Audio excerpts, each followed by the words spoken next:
In the final, suffocating hours of the Third Reich, deep beneath the shell-blasted gardens of the Chancellery in Berlin, a grotesque parody of domestic life played out its last act. The air in the Führerbunker was a foul cocktail of concrete dust, sweat, and despair. Here, amidst the tremors of Soviet artillery and the ghostly presence of a collapsing world, a mother prepared her children for bed. She was a woman famed throughout Germany, her face a serene icon on the covers of magazines, the matriarch of the nation's celebrated model family. Magda Goebbels, the unofficial first lady of a dying empire, moved with a chilling, almost supernatural calm. She dressed her 6 children in their night clothes, brushed their hair, and spoke to them in gentle tones. But this was no ordinary bedtime ritual. The hot chocolate she served them was laced with a sleeping draught, and the final comfort she would offer was not a kiss, but a capsule of cyanide, crushed between their teeth as they slept. This single act, the deliberate, methodical murder of her own offspring, stands as perhaps the most disturbing and incomprehensible postscript to the entire Nazi nightmare. It is an act so fundamentally unnatural, so contrary to the core tenets of human biology and emotion, that it transcends mere atrocity and becomes a symbol of absolute ideological corruption.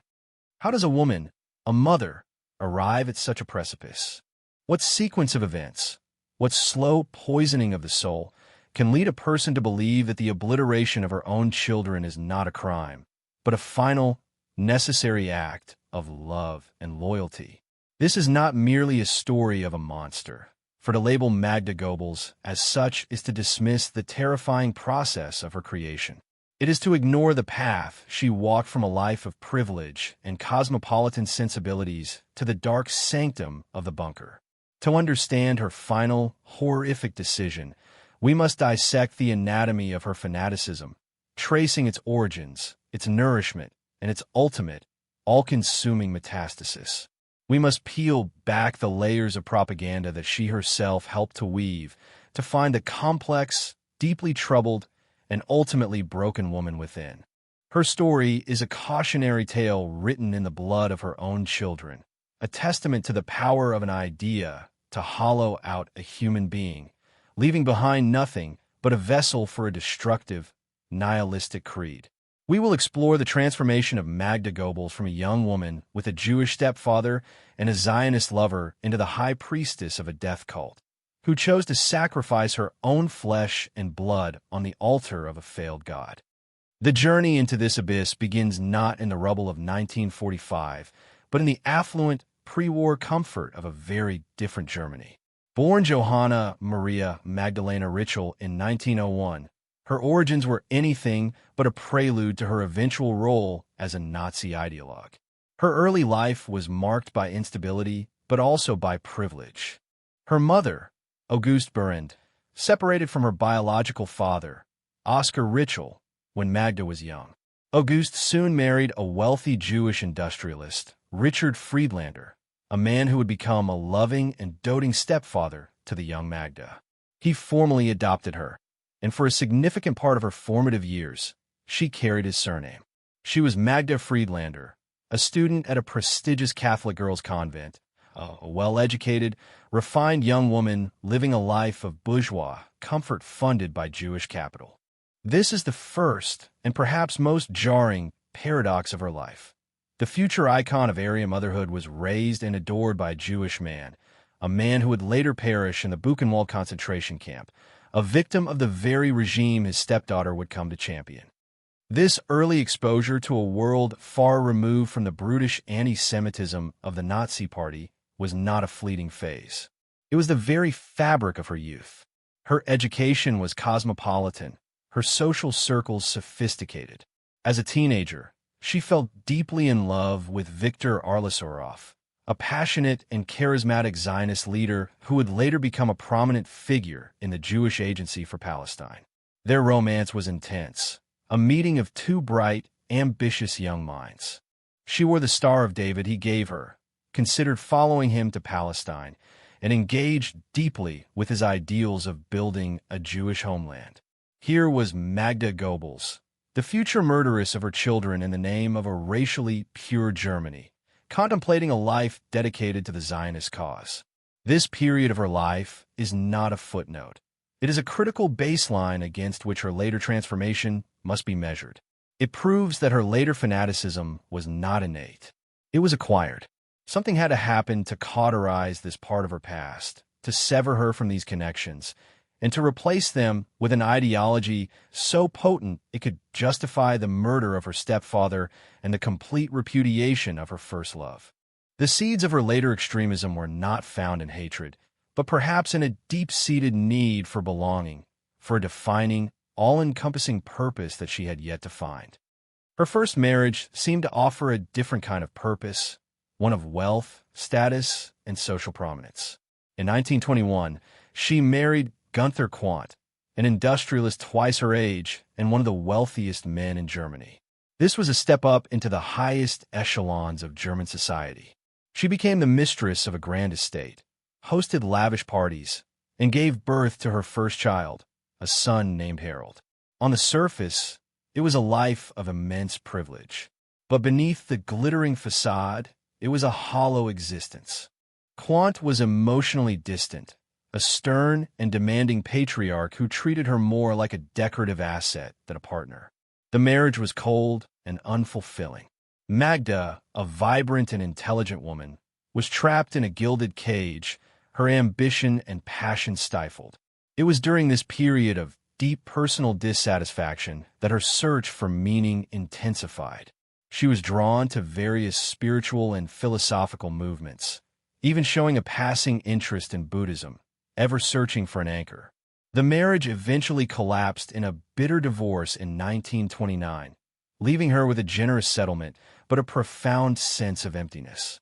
She was a single mother, financially secure but spiritually adrift in the turbulent political currents of the Weimar Republic, a nation teetering on the brink of collapse. It was in this state of vulnerability, of yearning for a grand narrative to give her life meaning, that she attended a political rally. The speaker was a fiery, charismatic orator from the fringe National Socialist Party. His name was Joseph Goebbels. The encounter was catalytic. In the frenzied, messianic atmosphere of the Nazi rally, Magda found what she had been searching for. It was not just the politics, it was the spectacle, the sense of community, the promise of national rebirth, and the raw, intoxicating power of the movement's leaders. She joined the Nazi Party in 1930, not as a passive follower, but as a zealous convert. She quickly volunteered to work in the party's headquarters in Berlin, where her intelligence, sophistication, and elegant presence set her apart from the rougher elements of the early party. She was put in charge of Goebbels's private archive, a position that brought her into the inner sanctum of the Nazi leadership. Joseph Goebbels, the Gauleiter of Berlin and the party's chief propagandist, was immediately captivated. Here was a woman who was not only beautiful and elegant, but also intelligent and, most importantly, utterly devoted to the cause. For Goebbels, a man deeply insecure about his own physical appearance, his small stature and club foot, Magda was a prize. She was his ticket to social legitimacy, a beautiful Aryan face to stand beside him. Their courtship was rapid and intense, but it was a strange and political affair from the very beginning. It was overseen, encouraged, and ultimately sanctified by Adolf Hitler himself. Hitler was deeply impressed by Magda. He saw in her the ideal German woman, blonde, elegant, cultured, and fertile. He took a paternal, almost proprietary, interest in her, viewing her union with his most loyal paladin as a matter of strategic importance. The marriage was not just a personal union. It was a political merger, a symbolic founding of the new Nazi aristocracy. Hitler was the best man at their wedding in December 1931. He became a constant presence in their lives, a frequent guest at their home, the adored Uncle Adolf to the children who would soon be born. This relationship with Hitler would become the central, defining axis of Magda's life. Her devotion to her husband was always secondary to her worship of the Führer. She reportedly told a friend, "I love my husband, but my love for Hitler is stronger. For him, I would be ready to sacrifice my life." This was the critical turning point. Her personal search for meaning had ended. She had found her God, and his name was Adolf Hitler. Her life was no longer her own. It was now dedicated entirely to him and his world-altering mission. The woman who once contemplated a life in Palestine was now irrevocably bound to the architect of the Holocaust. The marriage cemented Magda's position at the apex of the Nazi hierarchy. When Hitler seized power in 1933, Joseph Goebbels was appointed Minister of Public Enlightenment and Propaganda, and Magda became, in effect, the Third Reich's First Lady, as Hitler himself was unmarried. She embraced the role with theatrical dedication. She was the public face of Nazi womanhood, the living embodiment of the regime's ideal, the serene, stylish, and fertile mother who shunned a career for the sacred duties of home and family. The Goebbels family became a central tool of the propaganda ministry. Their home life was meticulously curated and filmed for newsreels, their photographs splashed across the covers of magazines. The public saw an idyllic scene, a powerful, loving father, a beautiful, devoted mother, and a growing brood of healthy, blonde, blue-eyed children, all with names beginning with H in honor of Hitler. Helga, Hildegard, Helmut, Holdine, Hedwig, and Heidrun. They were the poster children of the master race, symbols of the Reich's promised future. Magda played her part to perfection, hosting elegant functions for foreign dignitaries, managing a large household, and always presenting an image of unshakable calm and Aryan grace. But this public image was a monstrous lie, a carefully constructed facade hiding a private reality of misery, betrayal, and deepening psychological turmoil. Her marriage to Joseph Goebbels was a disaster. He was a compulsive, predatory womanizer whose constant infidelities were an open secret in the halls of power. He pursued actresses, secretaries, and society women with a voracious appetite, humiliating Magda repeatedly. While she was pregnant with their children, he would be carrying on sordid affairs, turning their home into a stage for his conquests. Magda suffered immensely. She was plagued by mysterious illnesses, bouts of depression, and a debilitating condition known as trigeminal neuralgia, which caused excruciating facial pain. There were reports of suicidal thoughts. Her life was a constant performance, maintaining the fiction of the perfect family while privately enduring the agony of her husband's betrayals and her own chronic health problems. The perfect Aryan mother was a deeply unhappy, often bedridden woman trapped in a sham marriage. The breaking point came in 1938 with Goebbels' passionate, all-consuming affair with the beautiful Czech actress Lida Barova. This was not just another fleeting conquest. Goebbels was genuinely in love and, for the first time, considered divorcing Magda to be with his mistress. The scandal threatened to shatter the carefully crafted myth of the model Nazi family and embarrass the regime at the highest level. Magda pushed her limit, did something extraordinary. She went directly to Hitler. She appealed to him not as a wife wronged, but as a loyal servant of the state whose value was being undermined. She presented her case, detailing her husband's behavior and the damage it was doing to the Nazi image. Hitler, the ultimate arbiter of their lives, was forced to intervene. He was furious with Goebbels, not for the infidelity, but for the public mess it had created. In a dramatic confrontation, Hitler ordered Goebbels to end the affair immediately. He commanded the couple to reconcile and maintain their public front for the good of the Reich. Goebbels was crushed but obedient. Barova was banished, her films banned, and her career in Germany destroyed. The Barova affair was a pivotal moment in Magda's psychological development. She had won, but her victory came at a terrible price. She had not won back her husband's love. She had merely forced his compliance through the intervention of a higher power. Her marriage was no longer a personal relationship, but a state-mandated duty. From this point on, any remaining vestiges of genuine affection seemed to wither away, replaced by a cold, functional partnership and an even more intense, almost mystical devotion to Hitler. He had saved her, validated her role, and reinforced her importance to the cause. Her identity became fused with his will. She saw herself as a priestess in his service, and her children were no longer just her own, but sacred offerings to his vision of Germany.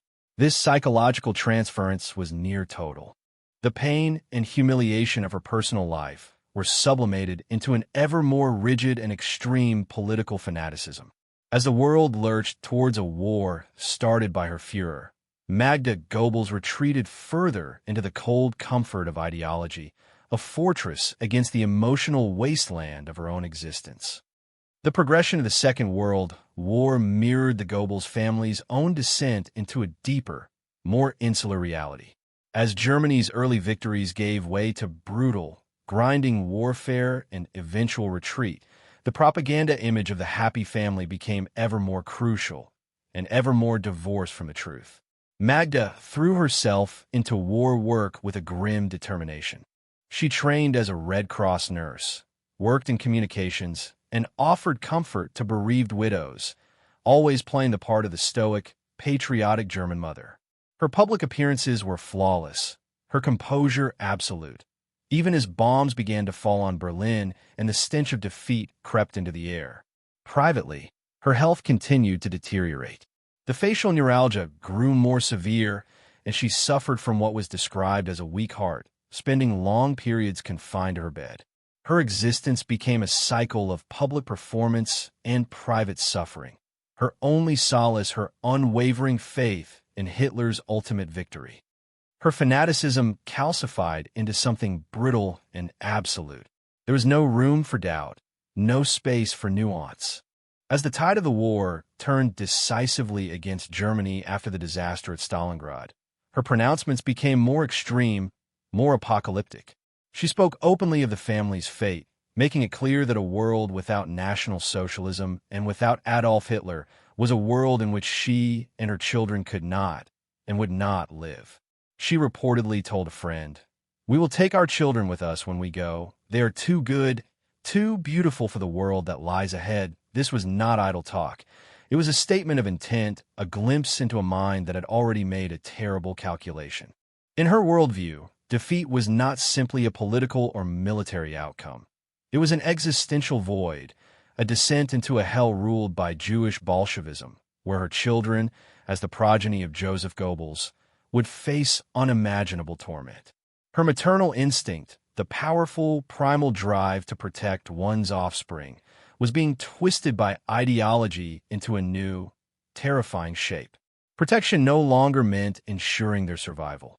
It meant engineering their deaths to save them from a life she deemed unworthy. The psychological toll of this conviction was immense, and it was born in near total isolation. Her relationship with her husband had become little more than a political alliance. They lived in the same house, but occupied different emotional worlds. Joseph Goebbels, consumed by his work and his frantic, increasingly desperate attempts to rally the German people, had little time for his family's inner life. He was aware of his wife's grim resolve and seemed to accept it as a logical, even noble, consequence of their shared destiny. There was no one to challenge her thinking, no voice of reason to pull her back from the brink. Her world had shrunk to the confines of the Nazi elite, a bubble of true believers for whom suicide was becoming the only honorable exit. Hitler himself, increasingly detached from reality in his own bunker, reinforced this death wish. He spoke of a Götterdämmerung, a twilight of the gods, where the only noble end was self-immolation. Magda listened, and she believed. This slow, deliberate march toward filicide and suicide accelerated dramatically in the final weeks of the war. On April 22, 1945, as the Soviet Red Army tightened its iron grip on Berlin, Magda Goebbels made her final move. Against the advice of many, she took her 6 children from the relative safety of their country estate and brought them into the claustrophobic, subterranean world of the Führer bunker. This was a conscious, symbolic act. She was bringing her children to the heart of the collapsing Reich, to the feet of their uncle Adolf, to die with him. Her eldest son from her first marriage, Harold Quandt, was a Luftwaffe officer and a prisoner of war in Allied hands. He was safe beyond her reach. But her 6 younger children were now with her, sealed in the concrete tomb beneath the chancellery. The bunker was a vision of hell. Overcrowded, airless, filled with the sounds of shelling, the frantic clicking of telegraphs, and the drunken, despairing ramblings of high-ranking Nazis facing their doom. Yet, in this chaotic environment, Magda remained a picture of eerie composure, her resolve unshaken. She had made her decision long ago. Now, all that was left was to execute it. The final 10 days of Magda Goebbels' life were a macabre performance of her twisted ideology. While others in the bunker succumbed to panic, drunkenness, or hysteria, she dedicated herself to her final, grim task. She rejected all offers of escape. Albert Speer, the Minister of Armaments, pleaded with her, offering to smuggle the children out of Berlin. She refused. Hannah Reich, the famed female test pilot, offered to fly them to safety. She refused again, her response chilling in its finality. "I would rather have my children die than live in disgrace," jeered at. "My children have no place in a Germany that is not National Socialist." Her mind was closed, locked shut by a fanaticism that had become her only reality. Witnesses from those final days, like Hitler's secretary Traudl Junge, described her as moving like a somnambulist, her face a mask of tragic determination. She seemed detached from her children, seeing them not as individuals, but as symbols to be sacrificed. The children themselves, ranging in age from 12-year-old Helga down to 4-year-old Heidi, were largely oblivious to their fate. For them, life in the bunker was a strange adventure. They played in the corridors, sang songs for their Uncle Adolf, and ate their meals in the crowded mess hall. But even their innocence could not fully penetrate the atmosphere of doom. The eldest, Helga, was a bright and perceptive girl, deeply attached to Hitler. She reportedly grew sullen and questioning in the final days, sensing the terror that her mother was trying to conceal behind a serene facade. She was said to have cried, asking her mother what was going to happen to them. Magda's response was to soothe her with lies, promising that they would soon be leaving for a better place. The cognitive dissonance required to maintain this charade, to smile at and comfort the children she was planning to murder, is almost impossible to fathom. It speaks to a psychological schism so profound that she was able to separate the act of mothering from the act of killing, carrying out both simultaneously. The climax arrived on May 1st, 1945, the day after Adolf Hitler and Eva Braun committed suicide. The Führer was dead. The cause was lost. For Magda Goebbels, the world had officially ended. Now was the time to fulfill her vow. The plan was simple and horrific. That evening, she gathered the 6 children. She calmly told them they would soon be leaving the bunker and needed to have an inoculation, a common enough occurrence in wartime. She led them to a small, secluded room where a Nazi doctor loyal to the cause, Helmut Kunz, was waiting. Kunz was initially supposed to carry out the act, but found himself unable to do so. He would later testify that he could not bring himself to kill the children, so he only administered injections of morphine, telling Magda they would be unconscious in a few minutes and that she would have to do the rest. He gave her the vials of hydrogen cyanide and left, his conscience seared by his complicity. What happened next is known only through the accounts of those who heard it and the grim evidence found later. Magda Goebbels, the nation's model mother, was alone with her 6 sleeping children. One by one, she approached their beds. One by one, she placed a crushed cyanide ampoule into their mouths. It was a methodical, unhurried process. The oldest, Helga, may have struggled. Post-mortem examinations by the Soviets revealed bruising on her face, suggesting she may have awoken and fought back against her own mother. The image is almost unbearable. A 12-year-old girl realizing in her final moments that the source of her comfort was now the instrument of her death. But Magda was relentless. She moved from Helga to Hilda, to Helmut, to Hold, to Hedda, and finally to little Heidi. Within minutes, the 6 children who had graced the covers of magazines, the living symbols of the Reich's future, were dead. Their mother had saved them from the future by extinguishing theirs. She then calmly returned to the main corridor of the bunker, her face pale but composed. She reportedly sat down to play a game of solitaire, a final, surreal act of detachment before her own end. Having completed her horrifying task, Magda Goebbels' own life had lost its final purpose. All that remained was the last act of the pre-written script. She and her husband, Joseph, prepared for their own suicides. Magda changed into the elegant suit she had worn on the day she joined the party, a symbolic closing of the circle. They walked up the emergency exit stairs of the bunker into the devastated Chancellery garden above. The sky was filled with smoke and the orange glow of a burning Berlin. The sounds of battle were all around them. They stood together for a final moment. The exact method of their deaths is debated by historians. Some accounts state they each bit down on a cyanide capsule, and a loyal SS guard then administered a final shot to ensure their deaths. Other accounts suggest Goebbels shot his wife and then himself. Regardless of the precise mechanics, the result was the same. Their bodies fell together in the dirt and rubble of the garden, just yards from where their children lay in their eternal sleep below. Their final instruction was for their bodies to be burned, a pathetic attempt to emulate their Führer's funeral pyre and deny the enemy their remains. The immediate aftermath was as chaotic and grim as the preceding events. The SS guards, following their orders, attempted to cremate the bodies. But with the Red Army closing in and insufficient fuel, the attempt was a failure. The bodies were only partially burned, left charred and recognizable, a gruesome tableau for the first Soviet soldiers who stormed the Chancellery grounds. The discovery of the children was even more shocking. When soldiers broke into the Führer bunker, they found a scene of eerie, tragic stillness. In one of the rooms, they saw the 6 small beds, neatly arranged. In them lay the children, looking as if they were merely asleep, dressed in their clean white nightgowns. It was only upon closer inspection that the horrifying truth became clear. The smell of bitter almonds, the telltale sign of cyanide, hung in the air. The Soviet officers and soldiers, men hardened by years of the most brutal warfare imaginable, were reportedly shaken to their core. They had seen death in every conceivable form, but the sight of these 6 murdered children, arranged so peacefully by the hand of their own mother, was a uniquely sickening discovery.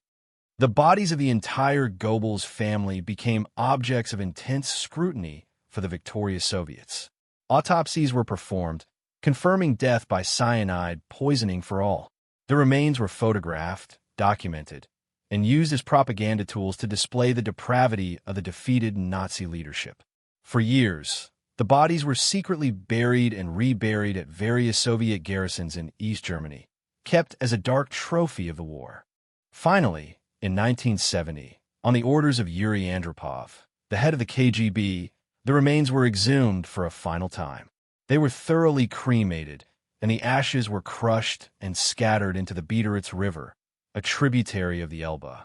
The intention was to prevent their final resting place from ever becoming a shrine for neo-Nazis.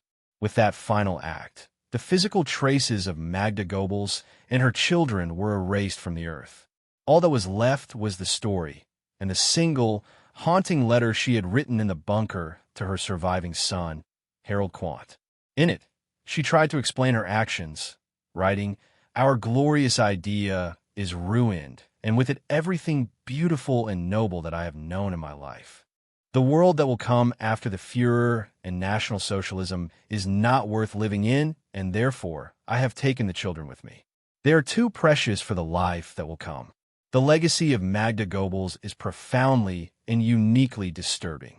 While other figures of the Third Reich are remembered for their roles in orchestrating genocide, military campaigns, or political terror on a mass scale, Magda's infamy is intimate and personal. She represents the ultimate corruption of what is meant to be the most sacred human bond, that between a mother and her child. Her story forces us to confront the terrifying power of ideology to deform the human psyche. It is not enough to dismiss her as simply evil or insane, though her final actions were undeniably both. To do so would be to miss the more important and frightening lesson. Her journey from the sophisticated Magda Friedlander to the fanatical matriarch of the bunker was a gradual one, a process of slow indoctrination, personal disappointment, and psychological transference. She did not start as a monster. She became one. Her life was a search for an absolute, for a cause so grand it could fill the void within her. She found it in Adolf Hitler and National Socialism, and she surrendered her entire being, her intellect, her morality, and ultimately her maternity, to it. Historians and psychologists have debated her motives endlessly. Was it a final, twisted act of maternal protection, a belief that she was truly sparing her children a fate worse than death? Was it an act of supreme narcissism, an inability to imagine a world without her and her status, projecting her own death wish onto her children? Was it the ultimate act of loyalty to Hitler, a final, human sacrifice to prove her devotion? The answer is likely a horrifying combination of all these things. Her personal life was a failure, her marriage a source of constant pain. Her entire identity, her sense of self-worth, had been invested in the Reich and its Führer. When they collapsed, she collapsed with them. In her mind, which had long since abandoned reason for faith, the destruction of her children was the only logical, even noble, conclusion. She had transformed them from living beings into political statements, the final, terrible sentence in the propaganda narrative she had helped to write. In the end, the story of Magda Goebbels serves as the most potent of cautionary tales. It illustrates the profound danger of surrendering one's critical faculties and moral compass to any ideology, no matter how seductive its promises of order, purpose, or national glory. She stands as a testament to the fact that evil is not always a brutish, obvious force. It can be cultured, elegant, and articulate. It can wear the face of a loving mother. Her public image, the serene icon of German motherhood, was the most effective propaganda of all, for it masked a capacity for an act of unparalleled cruelty. The contrast between the photographs of her smiling with her beautiful children and the clinical reality of their murders in the bunker is a study in the human capacity for self-deception and ideological possession. We must remember Magda Goebbels not to sensationalize her crime, but to understand the process that created her. For it is in understanding that process that we arm ourselves against its repetition, recognizing that the path to the deepest darkness is often paved with the promise of a glorious light. Her story is the chilling, final proof that when a political idea demands the sacrifice of humanity itself, it must be resisted at all costs, lest we find ourselves in a bunker of our own making, contemplating the unthinkable.